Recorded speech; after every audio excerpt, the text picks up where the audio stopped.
Flamengo e Corinthians fazendo uma das semifinais da Copa do Brasil tem tudo para ser um grande acontecimento.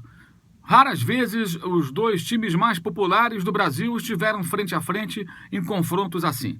Já duelaram, é verdade, na Copa do Brasil e em fases eliminatórias do Campeonato Brasileiro, quando ele ainda tinha etapas de mata-mata.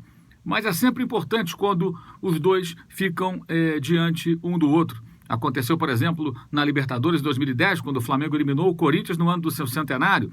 E já houve o famoso jogo lá do final dos anos 80, quando o time carioca eliminou o Corinthians jogando no Pacaembu, perdendo e ainda assim eliminando, como acontecera também naquela Libertadores há 8 anos, né? Um gol de Júnior, né? O Júnior acabou fazendo um gol que eliminou o Corinthians naquela oportunidade.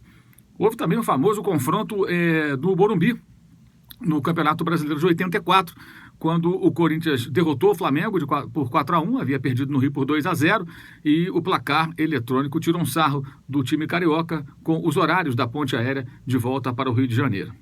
Nesse cenário agora, ao contrário do que aconteceu nos anos 80, quando as duas equipes eram muito boas, né, e até nesses outros confrontos, né, quando não havia um desnível muito grande, um desnível técnico, dessa vez o Flamengo tem um elenco mais forte, né, é bem claro isso. O Corinthians teve vários desmanches, perdeu muitos jogadores importantes, e até durante essa temporada, se você pegar a escalação do time que enfrentou o Flamengo no Rio de Janeiro pelo primeiro turno do Campeonato Brasileiro, jogo que terminou por 1-0, com a vitória por 1-0 do time carioca, gol do Felipe Viseu, jogadores importantes que estiveram em campo naquela oportunidade já não fazem mais parte do elenco corintiano. Mas isso não significa que o Corinthians não tem a menor chance, é evidente que não. O próprio Flamengo foi campeão da Copa do Brasil em 2013, eliminando o Cruzeiro, que naquele ano foi campeão do Campeonato Brasileiro de forma até avassaladora, e ganharia o bicampeonato no ano seguinte. Ou seja, Flamengo e Corinthians e Flamengo é um confronto para parar o país, para chamar a atenção de todos. Tem tudo para ser um tremendo duelo, independentemente das dificuldades econômicas que o Corinthians esteja vivendo e da maratona de jogos que o Flamengo continuará tendo nessas próximas semanas. O Corinthians também, né, porque ambos estão em 3 competições, né? Resta saber qual deles conseguirá avançar na Libertadores, se é que um deles vai avançar. Os dois estão em desvantagem, né? O Flamengo numa desvantagem ainda maior, porque perdeu em casa para o Cruzeiro por 2-0, a primeira partida da Copa Libertadores nessa fase de mata-mata. O Corinthians foi derrotado por 1-0, mas no Chile, ou seja, jogará em casa.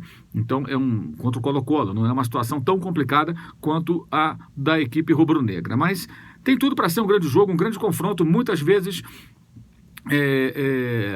se duelaram em grandes partidas, em confrontos históricos, mas isso vem mudando de tempos para cá, né? Hoje, com as redes sociais, com o crescimento e importância das competições além dos estaduais, que perderam, inclusive, muito peso, muita relevância, evidentemente, até a rivalidade de torcedores do Corinthians e do Flamengo, como de outros clubes, rivalidades interestaduais, elas cresceram muito. A distância diminuiu, evidentemente, entre torcedores de equipes de diferentes regiões do país, diferentes estados. Isso faz com que esse duelo entre corintianos e rubro-negros tenha tudo para ser muito marcante, né? A Copa do Brasil, que paga um prêmio absurdo de 50 milhões de reais para o campeão, o que faz com que os times cresçam e muito o olho. Em contrapartida, né, cabe ao Flamengo entender aí, ele que tem pretensões também de ganhar o título brasileiro. O Corinthians não está nessa pegada, por conta também não, por conta das muitas baixas que teve no seu elenco, né? Então joga a Libertadores e a Copa do Brasil como torneios mais acessíveis, porque são eliminatórios, e vai no brasileiro do jeito que for possível, né? Buscando até, quem sabe, ficar ali na zona de classificação para a Libertadores do ano que vem.